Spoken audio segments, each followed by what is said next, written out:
দাদাকে তো বালতি দিয়ে ঢালবো আমি ডাম করে তোমরা দেন ওসব লাগে আসো মানে হ্যাঁ কত জল টল ঢালতে হবে সামনে শ্রাবণ মাস আসছে খালি পায়ে একবার হেঁটে দেখো 3 বছর ঢালতে ইচ্ছা করবে না ঝালুটা ছিল কেন ও এবার তো কাকে এই জল জল দিও না কাউকে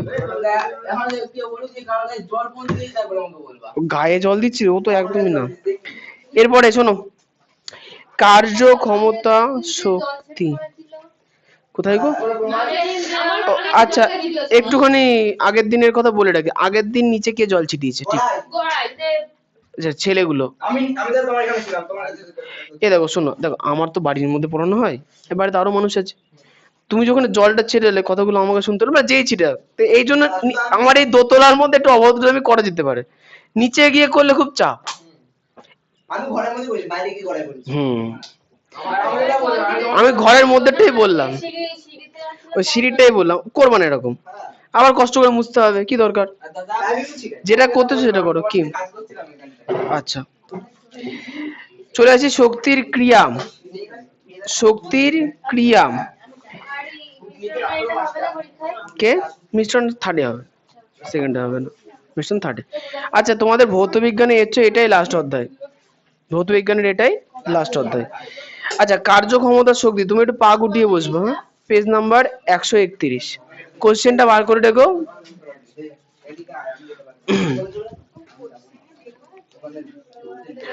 আচ্ছা সবার প্রথমে কার্য কাকে বলবো কার্য কাকে বলবো তাহলে কার্য করার আগে একটু বলে চলে আসি তোমাদের সবার প্রথমে আগের বছর অনেক কিছু ছিল ক্লাস 7 থেকে এগুলো পড়ছো আশা করি মনে থাকবে সবার প্রথমে তোমাদের পড়ানো হয়েছিল যে ভর ভরের ইংরেজি মাস তাই ইংরেজি ভরকে এম দিয়ে প্রকাশ করা হয় তাই তো ভরের পরে ছিল কি বল বলের ইংরেজি ফোর্স তাই এফ দিয়ে প্রকাশ করা হয় তাই তো কোনো বস্তুতে যদি আমি বল প্রয়োগ করি বস্তুর মধ্যে ত্বরণ মানে বস্তুর গতি বৃদ্ধি হওয়ার চেষ্টা করে তো সেটাকে বলা হয় কি ত্বরণ অ্যাক্সিলারেশন তাহলে এ দিয়ে প্রকাশ করা হয় তারপরে বলা হয়েছিল কি F equal to m a F equal to একদম বাবা সমান সমান মা পরিষ্কার এফ মানে ফাদার মা মানে মাদার এম মানে মাদার বলা যাবে না ছোট হাতে হয়ে গেল এটুকুনি আচ্ছা এরপরে বলা হলো যে এই যে বল ছিল এই বলের একক হচ্ছে নিউটন বলের একক হচ্ছে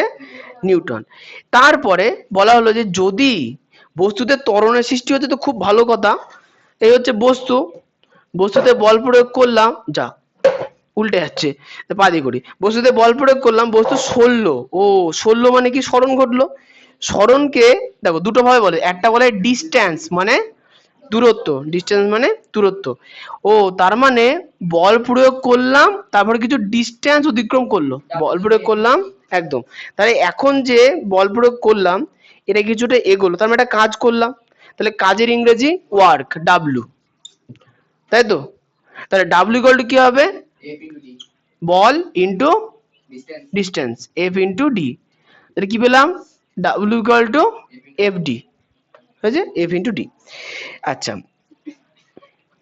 কি হলো নন্দিতা কি বলছে চলে এসছে বলো আচ্ছা সঞ্চারী ফাঁকা সুইচটা দাও তো সাদা কালারের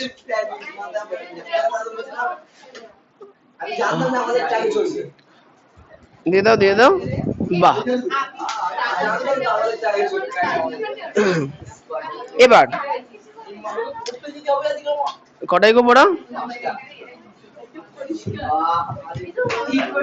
এই আসছে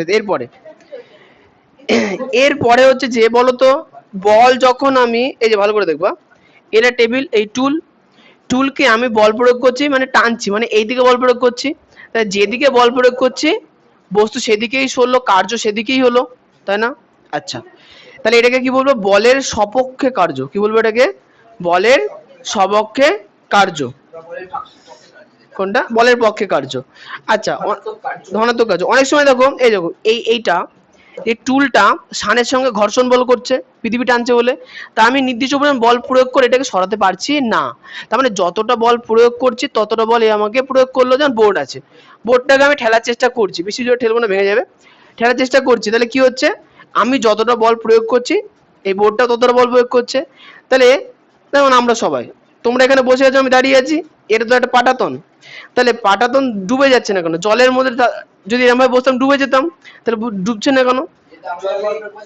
ঠিক, আমরা যতটা বল দিচ্ছি ততটা। তার মানে কি এক্ষেত্রে আমি এই পাটাতনের যদি ছবিটা আঁকি, এটা পাটাতন বা আমাদের ঢালাই করা ছাদ, আমরা উপর থেকে বল প্রয়োগ করছি, সমান এবং বিপরীত প্রকৃতির বল কোন দিকে আসছে? আমরা নিচের দিকে প্রয়োগ করছি, ওরা উপর দিকে দিচ্ছে। তাহলে যেদিকে আমি বল প্রয়োগ করলাম, নিচের বিপরীত বল কি একই দিকে ক্রিয়াশীল হলো? হয়নি তো, বিপরীত দিকে ক্রিয়াশীল হচ্ছে। তো বোঝা গেল, এটাকে বলছে বলের বিপক্ষে নিউটনের থার্ড ল। হয়ে গেছে। আচ্ছা, এরপর যদি বলের পক্ষে কার্য বলে দিলাম। বলের বলছে কার্য কি? কার্য ডাব্লিউ ইকুয়াল টু এফডি। বল প্রয়োগ করার ফলে বস্তু যদি সরণ ঘটে, ওই তো, এটা তো মুখস্থ করতে হবে, তাহলে মুখস্থ কি করবো? আচ্ছা, এরপরে বলের বিপক্ষে কার্য কি বলছে? কোনো বস্তুর উপর বল প্রয়োগ করলে যদি বলের প্রয়োগ বিন্দু সরণ প্রযুক্ত বলের বিপরীতে হয়, তাকে সম্পাদিত কার্যের বিরুদ্ধে কার্য বলা হবে। এখানে কৃতকার্য হলো বলের অভিকর্ষ বিপক্ষে বা বলের বিরুদ্ধে কৃতকার্য। মানে ধরো আমি একটা বলকে উপরের দিকে ছুড়ে দিলাম, তাহলে ছুড়লাম। আচ্ছা, যখন উপরে যাচ্ছে সেই ঘটনার কথা ভাববো। এইটার উপরে আমি যখন হাতে ধরে আছি, অভিকর্ষ বল কাজ করছে হ্যাঁ কি না? করছে। নিচের দিকে না উপরের দিকে? নিচের দিকে। আমি বল প্রয়োগ করে উপরের দিকে পাঠিয়ে দিলাম, তাহলে অভিকর্ষের বিপরীত দিকে সরণ ঘটলো না? তাহলে এটাকে আমরা কি বলবো? বলের বিপক্ষে কার্য বা ঋণাত্মক কার্য।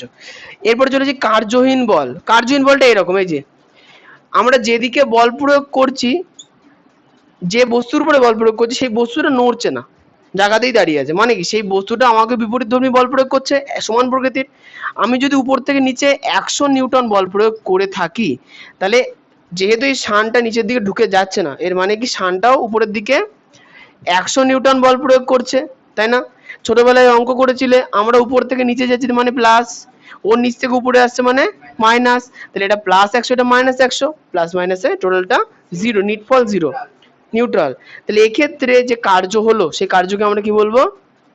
শূন্য কার্য বা কার্যহীন বল। কি বলবো? কার্যহীন বল। আচ্ছা, কার্যহীন বল কেন? দেখো W is equal to FD. W is equal to FD. তাহলে ডাব্লিউ তো ঠিক আছে, এফ মানে বল প্রয়োগ, আমরা 100 নিউটন বল প্রয়োগ করলাম, কিন্তু এক্ষেত্রে শান কি ভেতরে ঢুকে গেল? গেল না। তার মানে কি সরণ জিরো, সরণ মানে ডি এর মান জিরো। তাহলে এফ এর মান 100 যতই হোক না কেন, ডি এর মান তো জিরো, তাহলে ওয়ার্কের মানও জিরো, মানে এক্ষেত্রে কার্য হয়নি। হ্যাঁ হ্যাঁ হ্যাঁ, করবা, অসুবিধা কি আছে?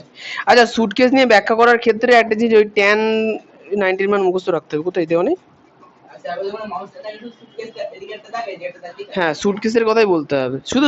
হ্যাঁ, সুটকেস, মানুষের ছবি আঁকতে হবে না। সুটকেস না, সুটকেস। সুটকেস পরিষ্কার। আচ্ছা দেখো, সুটকেসের ব্যাপারটা কি? দেখো, সুটকেস হচ্ছে একটা চৌকো জাতীয় বস্তু, যার উপরে হ্যান্ডেল আছে, এটাকে একটা লোক ধরে থাকে। ক্লিয়ার? এখন সুটকেসের বিষয়টা হচ্ছে কি, সুটকেসে কটা বল কাজ করে? দুটো বল কাজ করে, তাই না?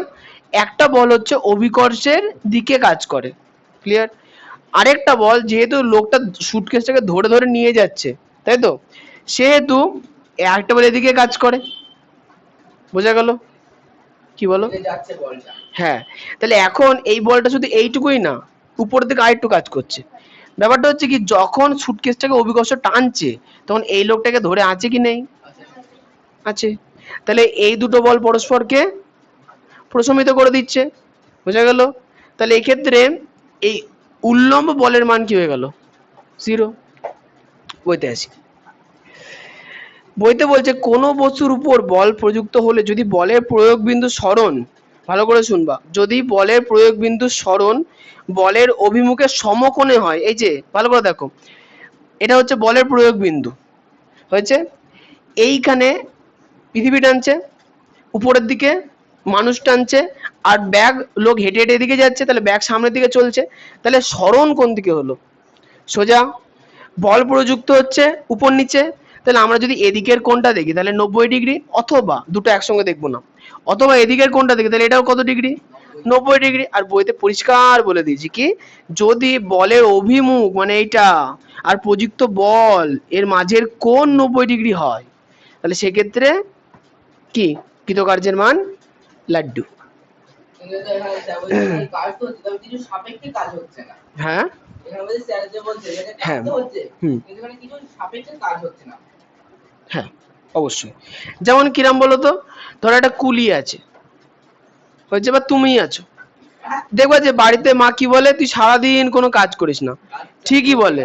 আমি বলছি, তুই বলো না আমি সারাদিন ঝোলা নিয়ে ঘুরে বেড়ালাম। এই যে তুমি বাড়ি থেকে বেরিয়েছিলে, তাহলে বাড়ি থেকে বেরোলে দিয়ে আবার বাড়িতে ফিরে এলে, তাহলে সরণ তো ডি এর মান 0ই হলো। সরণ কাকে বলে? প্রাথমিক বিন্দু, প্রাথমিক অবস্থান আর অন্তিম অবস্থানের মধ্যবর্তী দূরত্বকে সরণ বলে। তা তুমি বাড়িতেই ছিলে, সবকিছু ঘুরে ফিরে বাড়িতেই চলে এলে, তাহলে ডি এর মান ইকুয়াল টু 0, তাহলে W equal to F D.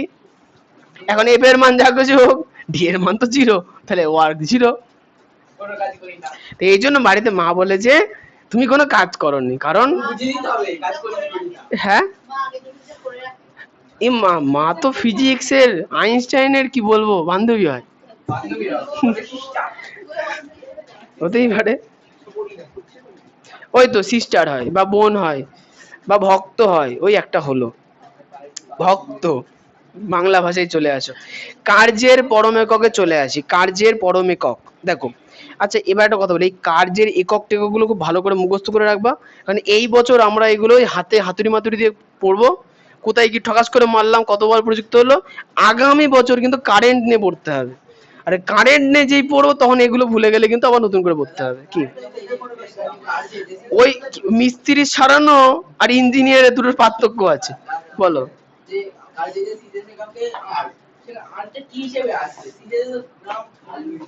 ওটার নাম দিয়েছে। আচ্ছা বলছি শোনো, কার্যের পরম এককে আসি। তাহলে কার্য মানে আমরা পরিষ্কার জানি ডাব্লিউ ইজ ইকুয়াল টু এই এফ ডি। আচ্ছা এফ এর একক কি হবে? নিউটন। এফ এর একক নিউটন, ভালো করে দেখো। আচ্ছা আমরা এসআই এককে আলোচনা করছি, আমরা এসআই তে আলোচনা করছি। এফ এর একক বলের একক নিউটন, আর ডিস্টেন্স দূরত্বের একক মিটার। তাহলে নিউটন মিটার মানে জুল, নিউটন মিটার মানে কি জুল হয়ে গেল। আচ্ছা এরপরে কি আছে? সিজিএস একক, সিজিএস। তাহলে সিজিএস পদ্ধতিতে এফ মানে বলের একক কি? সেন্টিমিটার। এই বলের একক না, বলের একক ডাইন, হ্যাঁ বলের একক ডাইন। আর দূরত্বের একক ডি মানে ডিস্টেন্স, দূরত্বের একক সেন্টিমিটার।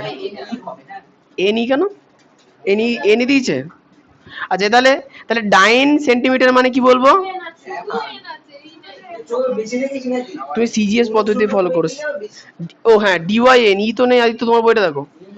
আচ্ছা ই আছে। ও আচ্ছা ব্যাপারটা হচ্ছে ডাইন পুরো ফর্ম আমি লিখিনি, আমি শর্ট ফর্মে লিখেছি, ওই যথেষ্ট। তাহলে ই আর জি আর্গ, তাহলে ডাইন সেন্টিমিটার মানে কি দাঁড়ালো? আর এখন যে যে ভাবছো আমার মুখস্থ আছে, আমার কিন্তু মুখস্থ নেই। দেখো সেই ছোটবেলায় পড়েছিলে না এসআই পদ্ধতিতে 7খানা একক পাওয়া যায়, পরনে একটা ছক ছিল। হ্যাঁ হ্যাঁ এবছর আছে না? কোথায় আছে? ওই ছকটা মুখস্থ করবো, তাহলে এইগুলো ভালো পারবা। সব ভুলে যায়। আচ্ছা এরপরে না, ধরো মাধ্যমিক পর্যন্ত কিছু বলে যাবে না, তারপরে ভুলতে থাকো প্রবলেম হবে না, তারপরে আবার পড়তে হবে। হ্যাঁ হ্যাঁ এই তো পড়িতে বেশ বুঝে গেছে তো ভালো।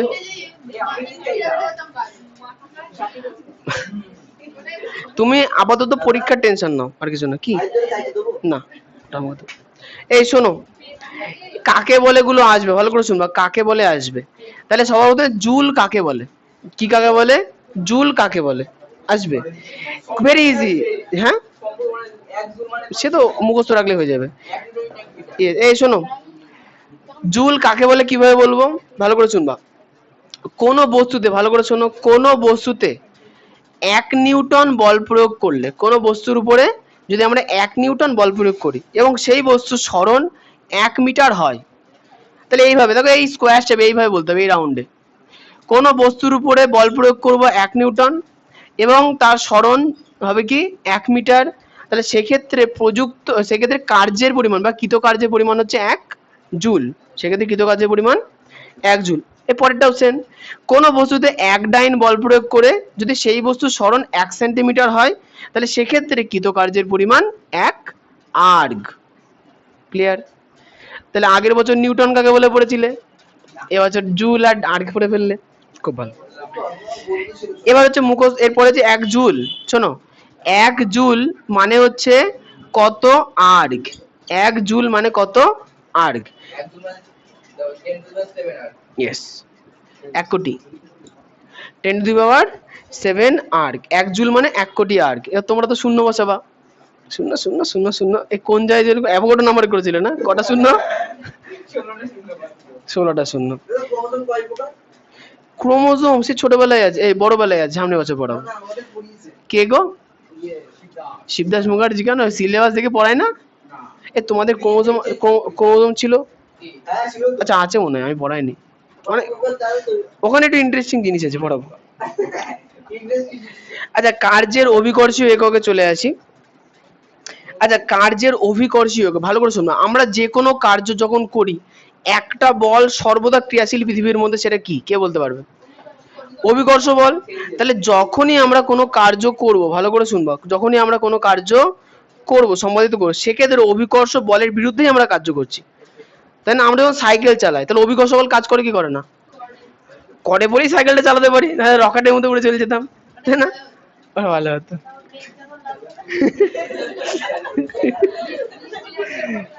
আচ্ছা তাহলে এই শোনো, আমরা এইভাবে বলবো, এইভাবে বলবো যে 1 গ্রাম ভরের কোনো বস্তুকে, 1 গ্রাম ভরের কোনো বস্তুকে অভিকর্ষের বিরুদ্ধে 1 সেন্টিমিটার তুলতে, ধরো এই বস্তুটার ভর 1 গ্রাম, 1 গ্রাম ভরের কোনো বস্তুকে অভিকর্ষের বিরুদ্ধে মনে করে 1 সেন্টিমিটার তুললাম, যদি অনেকটা বেশি দেখাচ্ছি, 1 সেন্টিমিটার তুললাম, তুলতে যে পরিমাণ কার্য সম্পাদিত হয় তাকে কি বলা হয়? 1 গ্রাম ক্ষমতা, না দেখো লেখা আছে 1 গ্রাম সেন্টিমিটার, কি বলা হবে? 1 গ্রাম সেন্টিমিটার। বোঝা গেল? এবার যদি উল্টে বলি, এবার এটা তাহলে কি গ্রাম সেন্টিমিটার সিজিএস না এসআই, কে বলতে পারবে? সিজিএস। তাহলে এসআই তে গ্রামের জায়গায় হবে কিলোগ্রাম। তাহলে 1 কেজি ভরের একটা বস্তু আছে, 1 কেজি ভরের বস্তুকে আমি 1 মিটার তুলবো। 1 কেজি ভরের বস্তু আছে, ভূপৃষ্ঠের উপরে আমরা কতটা তুলবো? 1 মিটার তুলবো। তাহলে যে পরিমাণ কার্য সম্পাদিত হবে তাকে আমরা কি বলবো? 1 কিলোগ্রাম মিটার। মানে যখন এসআই তে বলবো সব এককগুলোকে এসআই তে বলবো, আর যখন সিজিএস বলবো তখন সব একককে সিজিএস এ বলবো। তাহলেই কমপ্লিট। 132 পাতার একদম নিচে। এবার চলে আসবো যে, আচ্ছা অঙ্কগুলো তো আমরা এখন আসছি না, আগে তোমরা থিওরি ভালো করে মুখস্থ করো, ক্যালকুলেশন মনে থাকবে না তো। ক্ষমতায় চলে আসি। আচ্ছা আপাতত আমরা যেটুকুনি পড়লাম সেটা ছিল কি, কার্য W = FD। আমরা শুধু আপাতত এইটুকুনি পড়েছি। এবার চলে আসবো ক্ষমতা। ক্ষমতায় আসবো। ক্ষমতা বলছে কি, দেখো আমরা কার্যর কথা কাকে বললাম? বললাম যে এই একটা বস্তু আছে, ভালো করে শোনো, এই একটা বস্তু আছে, এইটাকে আমি টান দিলাম, মানে এর উপরে বল প্রয়োগ করলাম, এর সরণ ঘটলো। কিন্তু প্রশ্ন হচ্ছে আমরা একটা জিনিস মিস করে গেছি। মিস করা হচ্ছে সেটা সময়। আমি যখন টেনেছি সময় নষ্ট হয়নি। তাহলে যখন কোনো বস্তু কার্য সম্পাদন করতে কিছুটা সময় নষ্ট হয়, এই সম্মিলিত বিষয়টাকে আমরা কি বলবো? ক্ষমতা। মানে কোনো একটা, যেমন কঙ্কনার কথা বলি, কঙ্কনা মনে করো কঙ্কনা কাজ করতে পারে অনেকটা। কেমন কাজ করতে পারে? অনেক কাজ করতে পারে। কিন্তু প্রশ্ন হচ্ছে যে যখনই কোশ্চেন আসবে অনেক, তখন কি বলবে? সময়, কত সময় কাজ করতে পারে? হ্যাঁ না না, ভালো কাজ করে। শোনো তাহলে বলবো কি, সময়ের সাপেক্ষে কার্য করার হার বা এককে বা একক সময়কে একক সময়ে ঘটিত কৃতকার্যকে আমরা কি বলবো? ক্ষমতা। একক সময়ে করা কৃতকার্যকে আমরা কি বলবো? ক্ষমতা। এবার তার মানেটা কি দাঁড়ালো? একক সময় মানে 1, করা কৃতকার্য মানে W। ও তার মানে টাইমের একক কি বলতো? টি। টাইমকে আমরা টি দিয়ে প্রকাশ করব। তাহলে ক্ষমতা, আচ্ছা ক্ষমতার ইংরেজি পাওয়ার। তাহলে P = W/T। P = এখন বলে এতক্ষণ গুণ হচ্ছিল, এখন ভাগ কেন হলো? কারণ ব্যাপারটা হচ্ছে, ধরো আমি সাইকেল চালিয়ে বাজারে গেলাম, ওটাই বলছি, আমি সাইকেল চালিয়ে বাজারে গেলাম, তাহলে বাজারে যাওয়ার জন্য মনে করো এখান থেকে বাজার 100 মিটার, এখান থেকে বাজার 100 মিটার, এবং বাজারে যাওয়ার জন্য আমাকে 10 মিটার, ধরো বেশি হয়ে যাবে, 10 মিটার, আর এখান থেকে যাওয়ার জন্য আমাকে 50 নিউটন বল প্রয়োগ করতে হয়েছে। এইটুকুনি হলো কত সময়ে? আমি ধরে নিলাম 10 মিনিটে। কি ধরলাম? আচ্ছা 10 মিনিট না, সময়ের এসআই পদ্ধতিতে একক কি? সেকেন্ড। সেকেন্ড একমাত্র একক যার এসআইতেও সেকেন্ড, সিজিএসেও সেকেন্ড। তাহলে আমার টাইম লাগলো মনে করো 60 সেকেন্ড, আমার টাইম লাগলো 60 সেকেন্ড। এবার ব্যাপারটা হচ্ছে যে আমি কিন্তু এখানে, এটা টোটাল কাজ, এটা কি টোটাল কাজ, কিন্তু আমার শক্তি, তাহলে কার্যক্ষমতা কত? খুনসুটি করে না এদিকে। ঠিক আছে, ঠিক আছে, তুমি পিছিয়ে বসো, হেলান দিয়ে বসো, যাও যাও যাও, হেলান দিয়ে বসো। এটা আমি কি করলাম? টোটাল কাজ, এটা আমার কি টোটাল কাজ। তাহলে এক্ষেত্রে আমার কার্যক্ষমতা, আমার পাওয়ার কত, কার্যক্ষমতা কত, শুধু ক্ষমতা কত? তাহলে ক্ষমতা কি করে বিচার করব? বলবো একক সময়ে কাজ করার হারকে আমরা কি বলবো? ক্ষমতা। তাহলে টোটাল কাজ কতটা হলো? তাহলে এন নিউটন। তাহলে নিউটন কার একক? বলের একক এফ। আর মিটার কিসের একক? ডিস্টেন্স, দূরত্ব। আমরা জানি W is equal to F D, তাই তো? তাহলে পাওয়ার সমান সমান আগে নিউটন আর দূরত্বকে গুণ করব, তাহলে 50 × 10। এটা কি বেরোলো? এটা হচ্ছে ডাব্লিউ বেরোলো, এটা হচ্ছে ডাব্লিউ বেরোলো। আর নিচে আমি কি বসাবো? টাইম, টোটাল টাইমটাকে বসাবো 60 সেকেন্ড। আচ্ছা এটা 50 সেকেন্ড করি, হ্যাঁ, তাহলে ক্যালকুলেশন তাড়াতাড়ি মিলবে, 60 সেকেন্ড করলে কাটাকুটি মিলবে না। 50 সেকেন্ড, তাহলে 50 কেটে গেল, তাহলে আমার পাওয়ার কত দাঁড়ালো? 10। এখন প্রশ্ন, তাহলে পাওয়ার একক আছে, পাওয়ারের একক আছে, পাওয়ারের একক কি দেওয়া আছে দেখো, একদম ডাব্লু পার টি, ডাব্লু পার টি, ডাব্লু মানে ওয়ার্ক, কাজ, তাই তো, আর টি মানে টাইম। এবার শোনো, সিজিএস আর এসআইতে চলে আসি। যদি আমরা সিজিএস এ আলোচনা করি, তাহলে আমাকে আলোচনা করতে হবে কি? সবগুলো সিজিএস একক বলো, ডাব্লুর সিজিএস একক, কার্যের সিজিএস একক কি? আর্গ। কার্যের সিজিএস একক আর্গ। আর টাইমের সিজিএস একক সেকেন্ড, সবার সেকেন্ড। তাহলে আর্গ বাই সেকেন্ড মানে কি? আর্গ পার সেকেন্ড, সিজিএস একক। এবার এসআইতে সঞ্চারী বলবা, কার্যের এসআই একক।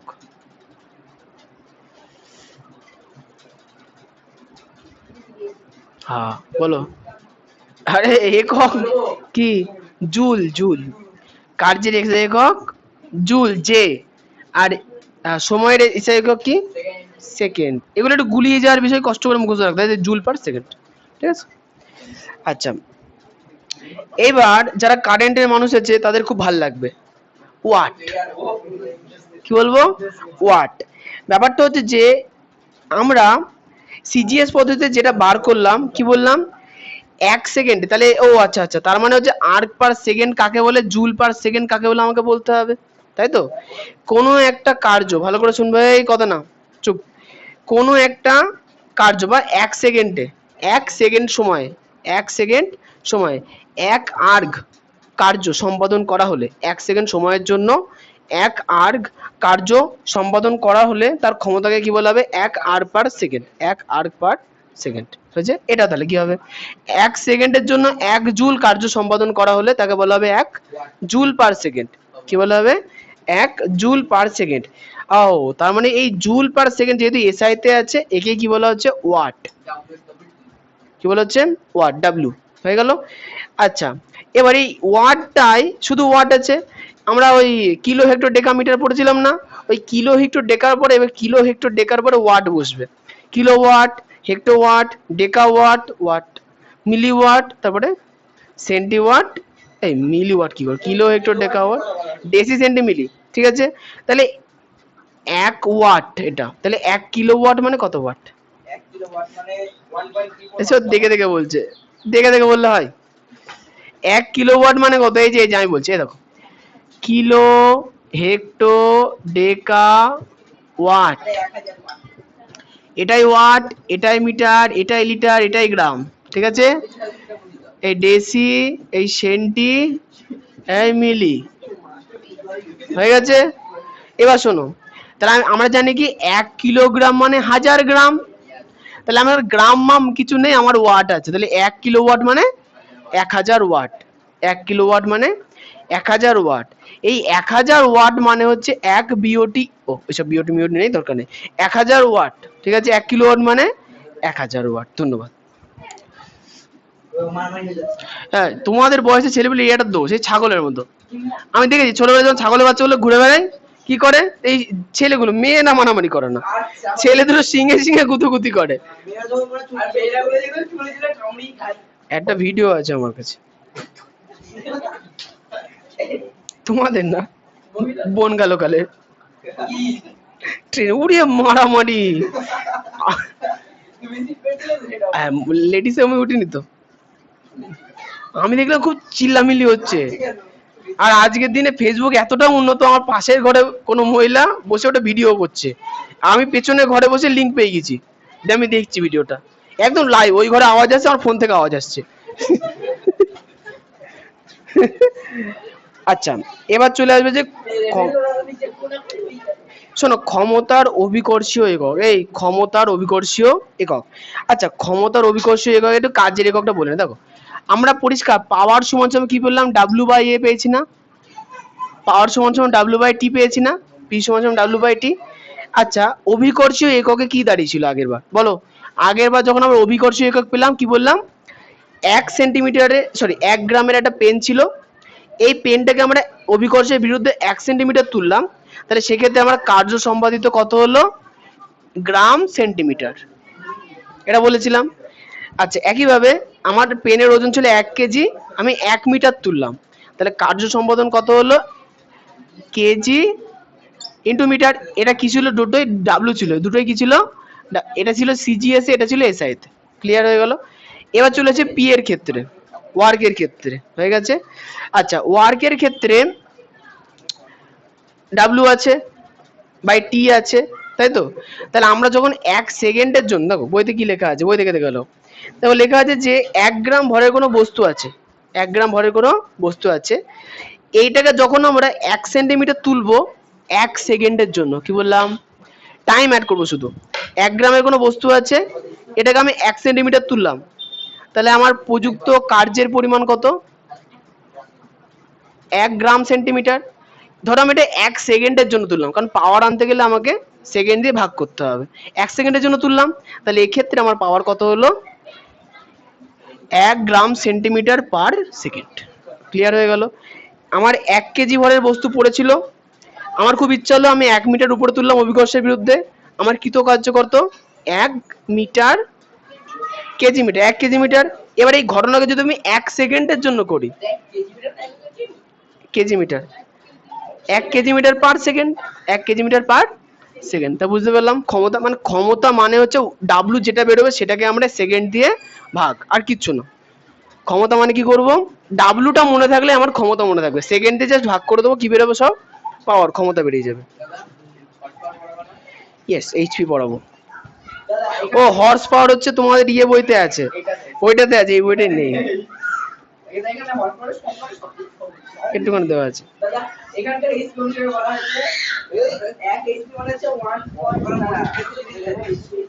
এটা একটু চিল্লাই বেশি,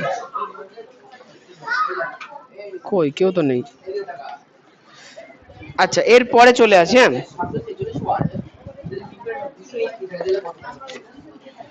আচ্ছা এরপরে এই কথা না, এরপরে চলে যাবো শক্তি কাকে বলে। হ্যাঁ, এইচপিটা এদের বইতে নেই, দাও। আচ্ছা, ওরা চিল্লাচ্ছে বলে ভয় পেও না। হ্যাঁ, আচ্ছা দেখো হর্স পাওয়ার, ও আমি ওটাই বলছিলাম। এই দেখো, এই যে বেশি বেশি জটিল কিছু নেই। এই যে আমি তোমাদের ওয়াট পড়িয়েছিলাম, মনে আছে? ওয়াট, ডাব্লিউ হয়েছে। ওয়াটের পরে কিলোওয়াট পড়িয়েছিলাম, মনে আছে? হয়েছে।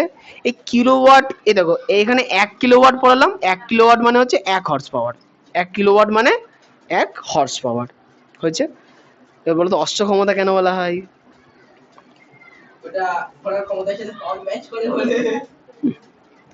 না, আচ্ছা আচ্ছা এই শোনো, দাদা এই শোনো, এটা প্রায়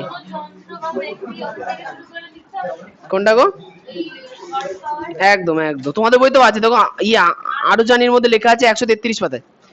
এই নতুন বইতে হয়তো হর্স পাওয়ার অ্যাড করে দিয়েছে, ধরো। হ্যাঁ, পুরনো বইতে, তোমাদের বইটাই নেই। এই তোমাদের কই বইটা? এটা তোমার বই? তাই না, আমি জানতাম না। এই তোমরা বইতে শুধু অ্যাড করে নাও এটা যে 1 কিলোওয়াট সমান সমান 1.34 HP। তোমরা অ্যাড করে নাও যে 1 কিলোওয়াট সমান সমান 1.34 হর্স পাওয়ার। আচ্ছা, এটা হচ্ছে এফপিএস পদ্ধতিতে, যেটা আজকের দিনে ভ্যালিড নয়। এফপিএস পদ্ধতিতে, এফপিএস, এফ মানে ফেডারেল, 1 কিলো না 1 কিলোওয়াট। হ্যাঁ 200 HP মানে তাহলে এটা এখানে ওই ঐকিক নিয়ম করে দেখতে হবে। হ্যাঁ হবে, তাও হবে। আবার ফ্রি ফায়ার, আবার ফ্রি ফায়ার চলে এলো এটা। ফ্রিতে ফায়ার করে দেবো একদিন দ্রুম করে, হেভি হবে। আবার ইন্ডিয়ান ফ্রি ফায়ার ইন্ডিয়া খুলে গেছে। না আজকের দিনে বেশ স্টার্ট আপ গুলো থেকে হেভি লাগে, এই বাচ্চা বাচ্চা ছেলেগুলো আইআইটি পাস করে স্টার্ট আপ খুলে ফেলে টেকনোলজিতে। আচ্ছা এবার চলেছে শক্তি, এই কথা না শক্তি।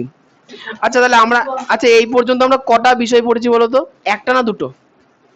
দুটো। সবার কার্য পড়েছি আমরা, আর ক্ষমতা পড়েছি। হ্যাঁ হ্যাঁ, শক্তি দিয়ে এই চ্যাপ্টারটা শেষ হয়ে যাবে, আর এক পেজই আছে। এবার চলেছি শক্তি। হ্যাঁ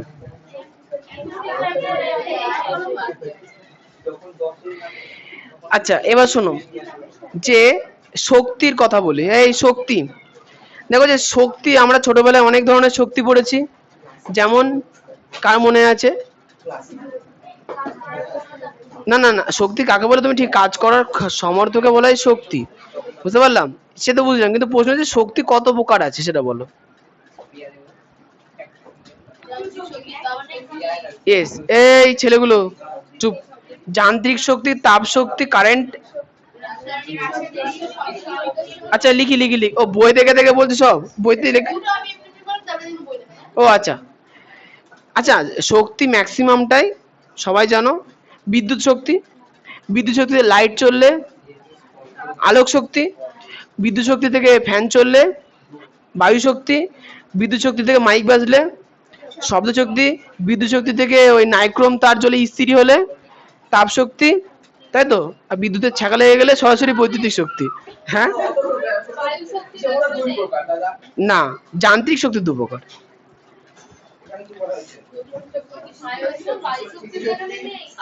কেন বায়ু শক্তি দেওয়া নেই? আচ্ছা বায়ু শক্তি পরবর্তীতে গতিশক্তি আর স্থিতিশক্তির মধ্যে পড়বে, ঠিক আছে। আচ্ছা তড়িৎ শক্তি, চৌম্বক শক্তি, আলোক শক্তি, আর হচ্ছে পারমাণবিক শক্তি। তাহলে এই শক্তি কত প্রকার ও কি কি একটু মুখস্থ রাখবে, হয়ে গেল। আচ্ছা শক্তি মানে কি বলতো? কার্য করার ক্ষমতাকে কি বলা হয়? শক্তি। কার্য করার ক্ষমতাকে শক্তি বলে। হ্যাঁ বল। হ্যাঁ এই দেখো, এই তিনটে জিনিসই সেম। এই দেখো আমি বলছি ধরো একটা যন্ত্র আছে, একটা যন্ত্র, তাহলে যন্ত্র চলবে কিসে? যন্ত্র কি করবে? কাজ। যন্ত্র কি করবে?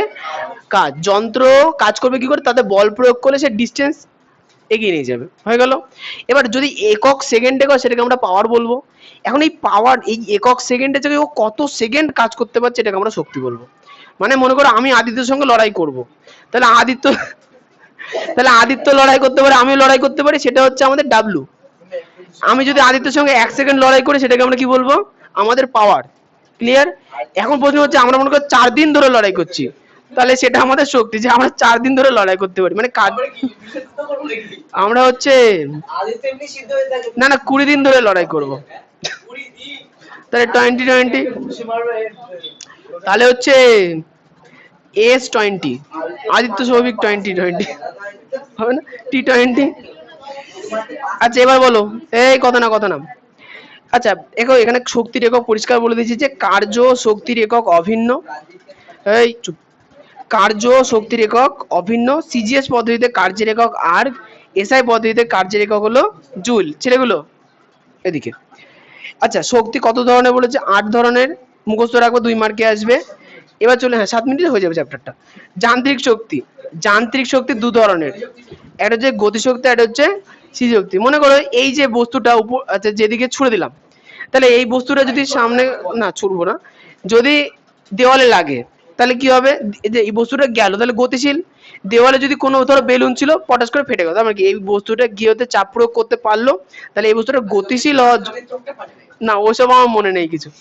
ওই কি জন্য ছিল, হ্যাঁ, যখন এটা এটা গতিশীল, যখন এটা গতিশীল তখন এর মধ্যে কি শক্তি সৃষ্টি হয়, যেমন দেখো বাড়িতে যখন মা মারে, এবং ঠুস করে তো মারতে পারে, হাতে টেনে নিয়ে মারে, মানে যখন গতিশক্তি বাড়ে তখন কি, যখন গতি বাড়ে তখন তার সঙ্গে শক্তিও বাড়ে, ওই জন্য।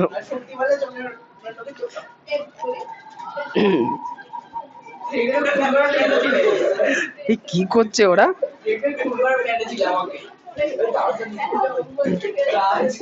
আচ্ছা এই শোনো, এবার চলেছি স্মৃতিশক্তি, স্টিলের স্কেল।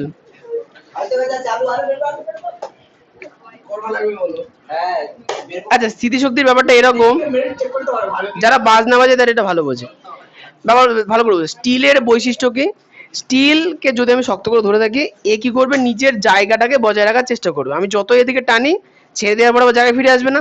তাহলে ভালো করে বুঝো, মনে করো আমি এটাকে টেনে রেখেছি, এবার সামনে কারোর গাল আছে, যেই ছেড়ে দেবো ঠাস করে লাগবে না, কেন লাগবে, এটা দাদা, তাহলে ওই যে ওর গালে লাগার শক্তিটা কোথা থেকে এলো, আমি যে এই বস্তুটাকে টানলাম, দাদা না না না, আমি যেটাকে টানলাম এর কি ঘটলো, আকারের বিকৃতি ঘটলো, আকারের বিকৃতি ঘটানোর জন্য আমি একে শক্তি দিয়েছিলাম, বল প্রয়োগ করেছিলাম না, তাহলে যেই এটাকে ছেড়ে দেব, সেই বিকৃতি করার জন্য প্রয়োজনীয় শক্তিটাই এর মধ্যে স্মৃতিশক্তি রূপে জমা থাকবে। এ নিজের আকৃতি ঠিক করবে, আর সামনে যে থাকবে তারও আকৃতি ঠিক করে দেবে। ঠিক আছে, এটা স্কেল। জানলার বাইরে ওটা মৌচাক, ওই মৌমাছি তোমাদের অত্যাচারে পালিয়ে গেছে। আসলে ব্যাপারটা যে দেখো, আমরা যখন চিল্লাই ভাইব্রেশন তৈরি হয় না, মৌমাছিরা তো আওয়াজ শুনতে পারে না, ভাইব্রেশন বুঝতে পারে। যেই ছেলেপিলে এত অত্যাচার করেছে, আমি দিনে 2 বার করে ফু দিতাম, হেভি লাগতো ফু, ওই পাশের ঘর থেকে একদম সামনে ফু দিতাম, ওটা নড়ে উঠতাম এমন করে, দেখতাম মৌমাছিগুলো সব ভনভন করছে, খুব ভালো লাগতো। না না, সবাই মিলে একসঙ্গে একত্রিত ভাবে করেছি। আচ্ছা আচ্ছা এই আদিত্য দাঁড়াও, তাহলে আদিত্য স্কেলটাকে যখন আমি বিকৃতি ঘটালাম, তখন ওই স্কেলটা আকৃতি পরিবর্তনের জন্য ওর মধ্যে কি হয়েছিল, স্মৃতিশক্তি জমা হয়েছিল না, আর স্মৃতিশক্তিতে আমরা এমনি শক্তি পেলাম কি করে, ওই আকৃতি ও পুনরবস্থায় ফেরত যাওয়ার চেষ্টা করলো। তাহলে এই ঘটনাকে কি বলা হয়, স্থিতিস্থাপকতা। কোনো বস্তু যখন নিজের আকৃতিকে ধরে রাখতে চায় সেটাকে বলা হয় স্থিতিস্থাপকতা, তাই এটাকে বলা হলো কি স্থিতিস্থাপক স্মৃতিশক্তি। আচ্ছা অভিকর্ষীয় স্মৃতিশক্তির কথা বলি, ব্যাপারটা যে অভিকর্ষের বিরুদ্ধে, ভালো করে শুনবা, অভিকর্ষের বিরুদ্ধে, যেমন এই যে বস্তুটা আছে, ভালো করে শুনবা, এই বস্তুটা অভিকর্ষের বিরুদ্ধে আমি তুললাম, তাহলে অভিকর্ষের বিরুদ্ধে আমি বল প্রয়োগ করলাম না, তাই না? তাহলে আমি যদি এখন ছেড়ে দিই, তাহলে এই টুলের উপরে বল প্রয়োগ করবে কি করবে না, কতটা বল প্রয়োগ করবে, যতটা শক্তি আমি এটাকে তুলেছি। আমি ছোট্ট একটা উদাহরণ দিই, জলবিদ্যুৎ। দেখবা যে ওই নদী, খাল, পুকুর, বিল, আমাদের চোখের জল সব শুকিয়ে আকাশে চলে যায়, দিয়ে পাহাড়ের মাথায় গিয়ে বরফ হয়ে যায়, সেখানে সূর্যের তাপে, না না, সেখানে সূর্যের তাপে হলো জল হয়ে যায়। জল যখন পাহাড় উঁচু জায়গা থেকে নিচের দিকে আসে, তখন কি করে, টারবাইনের পাখাকে ঘুরিয়ে দেয় না, তাহলে ওই জলের মধ্যে শক্তি কে করে এলো, সূর্য যে তাপ শক্তি দিয়েছে, সেই শক্তিটাই ওর মধ্যে কি হিসেবে জমা হয়েছে, স্মৃতিশক্তি রূপে। সেখান থেকে আমরা কি পেতে পারি, জলবিদ্যুৎ পেতে পারি। এক্সিলেন্ট। আচ্ছা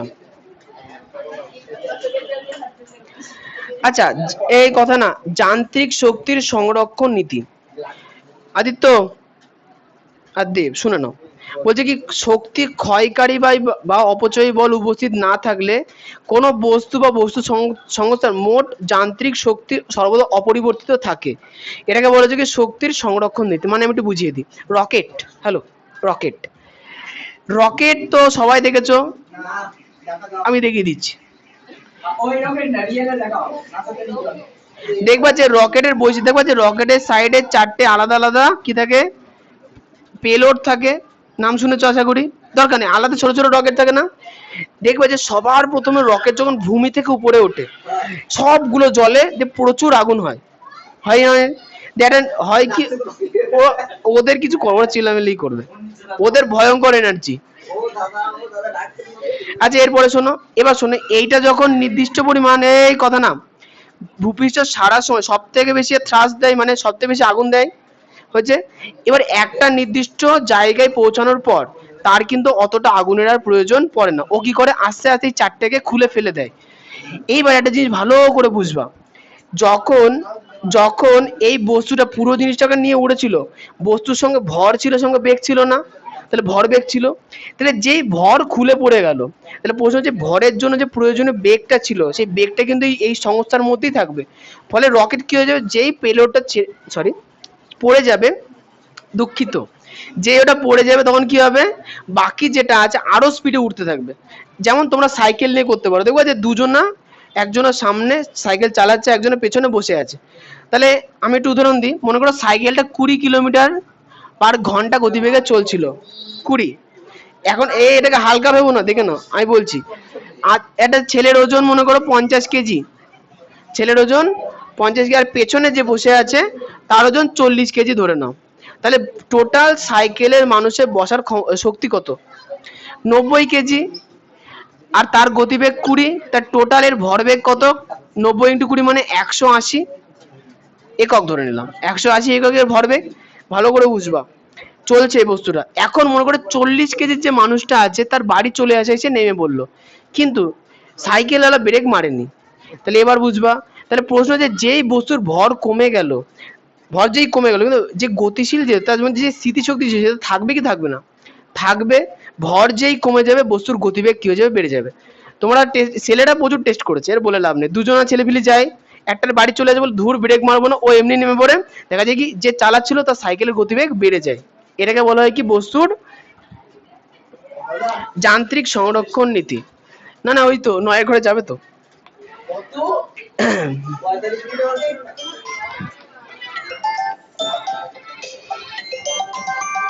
দাঁড়াও। হ্যালো, হ্যালো, হ্যাঁ বলুন।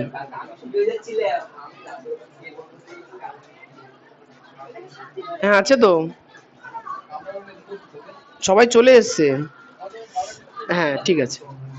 হ্যাঁ আচ্ছা, এই শোনো শোনো শোনো, ইয়ে ওই আদিত্য স্কেল, তাড়াতাড়ি তাড়াতাড়ি, তোমার মা মেরে আবার সোজা করে দেবে। এই শোনো, এইটা বস্তু, ভালো করে শুনবা, এটা বস্তু, বস্তুকে যখন আমি প্রথম দিকে টানার চেষ্টা করব, খুব তাড়াতাড়ি টানতে পারবো না, কিন্তু এইটার পরে কিন্তু আমি আর জোরে টানতে পারছি না। তার মানে কি, যখন আমি এটাকে টানলাম এর মধ্যে কি সঞ্চিত হলো, স্থিতিশক্তি। কিন্তু স্থিতিশক্তির সঞ্চয় যত হচ্ছে, একে আমি কি আর বাঁকাতে পারছি? গায়ের জোর দিয়ে বলিনি, ভালো করে শোনো। দেখো প্রাথমিকভাবে এর মধ্যে কোনো স্মৃতিশক্তি আছে নেই, যত টানছি স্মৃতিশক্তি বাড়ছে, এবং স্মৃতিশক্তি বাড়ার সঙ্গে সঙ্গে আমি কিন্তু টানার যে ক্ষমতা সেটা কিন্তু আমার কমে আসছে, মানে এর গতিশক্তি কমে আসছে। তার মানে স্মৃতিশক্তি বাড়লে গতিশক্তি কমবে। নেক্সট, গতিশক্তির বৃদ্ধি আর স্মৃতিশক্তির হ্রাস, ভালো করে শোনো। এবার মনে করে টানা আছে, এখন এর স্মৃতিশক্তি বৃদ্ধি, তার গতিশক্তি কি হবে, হ্রাস। আর যদি গতিশক্তি বৃদ্ধি পায় তাহলে স্মৃতিশক্তি হ্রাস। ভালো করে শোনো, তাহলে এটা এখানে আছে, টুক করে আমি ছেড়ে দিলাম, ভালো করে শোনো, আছে ছেড়ে দিলাম, না তাহলে তো সামনের জন্য মুখে গিয়ে লাগবে। এই শোনো, এটাকে আমি টেনে রেখেছি, এর মধ্যে স্মৃতিশক্তি এখন বেশি, এখন এটাকে টানতে পারছি না, তাহলে গতিশক্তি কম। যে এটাকে ছেড়ে দিলাম, তাহলে গতিশক্তি বেশি, এখন এর মধ্যে স্মৃতিশক্তি আছে কি নেই? নেই, নেই, গতিশক্তি বেড়ে স্মৃতিশক্তি জিরো হয়ে গেল। গতিশক্তি যেই বেড়ে গেল স্মৃতিশক্তি জিরো হয়ে গেল, তাহলে গতিশক্তি বাড়লে স্মৃতিশক্তি হ্রাস পাবে। এটাই হচ্ছে যান্ত্রিক সংরক্ষণ নীতি। এই তো ধরো, আচ্ছা তাহলে দুঃখের বিষয় না, সুখের বিষয়। 137 পেজের একদম নিচের দিকে দেখো লেখা আছে যে, অর্থাৎ যে মোটা কালিতে লেখা আছে নীল কালির উপরে, পেয়েছো? যে অবাধে পতনশীল বস্তুর ক্ষেত্রে, এই যে হ্যালো এর উপরে, তোমাদের বই, তোমার পুরনো বই নাকি? এই তো দেখি তো, ও নিজেই খুঁজে পায়নি। এই এই যে লেখা আছে দেখো, অবাধে পতনশীল বস্তুর ক্ষেত্রে যে কোনো অবস্থানে মোট যান্ত্রিক শক্তি, যান্ত্রিক শক্তি মানে স্থিতিশক্তি প্লাস গতিশক্তি, ধ্রুবক থাকে, অর্থাৎ মোট যান্ত্রিক শক্তি সংরক্ষিত হয়। মনে রাখবা। তাহলে এই চ্যাপ্টারটা আমাদের হয়ে গেল। তাহলে কার্যক্ষমতা শক্তি বেশি কোশ্চেন নেই, কটা কোশ্চেন আছে দেখো তো। তাহলে আগামী ক্লাসে 48টা কোশ্চেন তোমরা তৈরি করে আসো, কিভাবে আমি সলভ করে দেবো, এই মানে হ্যাঁ ডাউট সলভ হবে পরের দিন। আচ্ছা, ডাউট সলভের সঙ্গে সঙ্গে আগামী ক্লাসে অঙ্ক পরীক্ষা তো আছেই, সম্পাদ্য হবে, ঠিক আছে? সম্পাদ্য, জ্যামিতির সকল উপকরণ নিয়ে আসবা। না, ধার আমার কাছে নেই, ধার দেবো কোথা থেকে? এক পিসি আছে, ঠিক আছে। যেতেই হবে তো।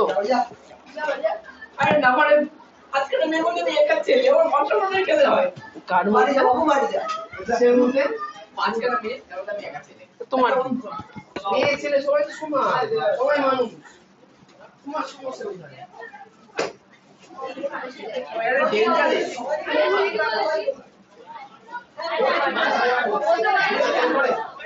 কথা বলে না এই বাড়ি দাও ক্লাস 5 গুলো বাড়ি